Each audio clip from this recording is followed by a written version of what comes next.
Скопје ќе биде преплавено со црвено и црно, исто како нашата крв и душа, порача Мевлана Деми, дел од студентите што го организираат денешниот студентски протест, на кој, како што вели, освен барањето правосудниот испит да се полага и на албански јазик, ќе се протестира и против обидот за релативизирање на албанскиот јазик во Македонија.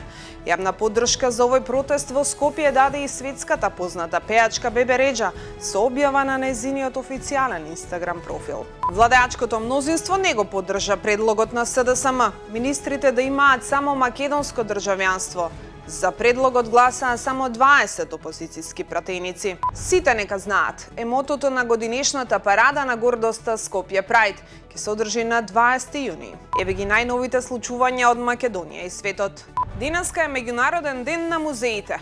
Одлична можност да уживате во уметноста и културното наследство на Македонија.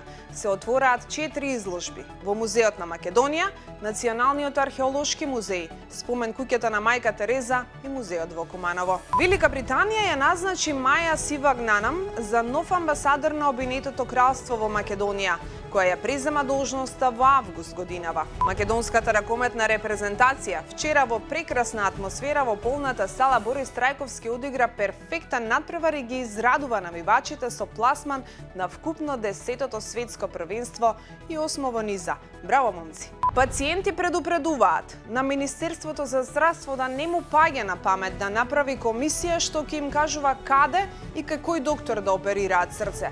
Темата ја истражи Мирослава Симоновска. Томос има, мир нема. МПЦ ја одбележува годишнината од томосот за автокефалност добиен од СПЦ во состојба што е далеку поинаква од времето на црковната изолација.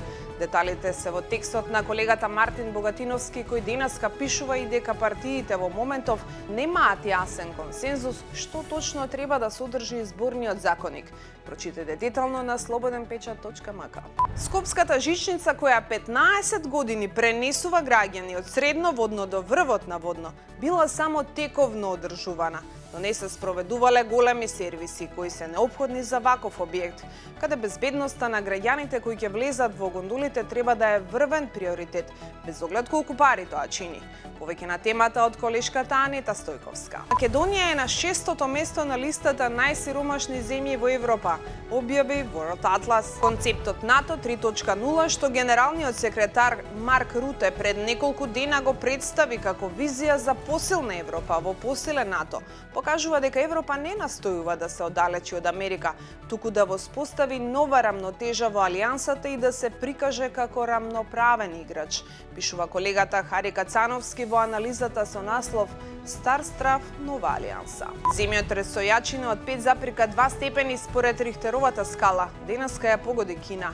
Илјадници се евакуираат, загина брачна двојка. Русија во текот на ноќта изврши напади врз Украина со дронови, воздушни удари и со гранатирање. 18 луѓе се повредени, има и загинати. Американскиот претседател Доналд Трамп со нова закана. Иранците да дејствуваат брзо или нема да остане ништо од нив. 1 златен, 1 сребрен и 2 бронзени медали за македонските таеквондисти на Астерикс Куп E3 турнирот во Србија. Браво, дечки! За крај прочитате како Срби и Хрвати живеат во необичен град во Австралија, каде под земја имаат куќи, цркви, хотел и училиште, на начин што денес ги фасцинира патниците од целиот свет. За сите овие теми и многу повеќе се читаме на slobodnpečat.mk. До гледање!